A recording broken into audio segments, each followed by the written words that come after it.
लोकहिंद वृत्तवाहिनी आणि साप्ताहिक शिवमार्गच्या दणक्यानंतर प्रशासनास आली जाग. डोंबिवली. वैभव पाटणकर. डोंबिवली पूर्व पश्चिम जोडणाऱ्या कोपर रेल्वे पुलावरील रस्त्यावर मोठमोठे खड्डे पडल्याने वाहनचालक, पादचारी, शालेय विद्यार्थी तसेच नागरिकांच्या जीवितास गंभीर धोका निर्माण झाला होता. या खड्ड्यांमुळे वाहतूक कोंडीची समस्याही दिवसेंदिवस तीव्र होत होती. या गंभीर समस्येबाबत लोकहिंद वृत्तवाहिनी आणि साप्ताहिक शिवमार्गचे डोंबिवली प्रतिनिधी वैभव पाटणकर यांनी सातत्याने वृत्तांकन करून प्रशासनाचे लक्ष वेधले. वारंवार पाठपुरावा आणि वृत्तप्रसिद्धीनंतर अखेर संबंधित प्रशासनाला जाग आली असून पुलावरील खड्डे बुजवण्याचे काम तत्परतेने हाती घेण्यात आले.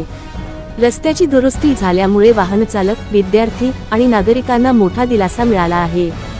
या कामाबद्दल नागरिकांनी प्रशासनाचे आभार मानले असून स्थानिक प्रश्नांवर सातत्याने आवाज उठविल्याबद्दल लोकहिंद वृत्तवाहिनी आणि साप्ताहिक शिवमार्गच्या भूमिकेचेही कौतुक केले आहे.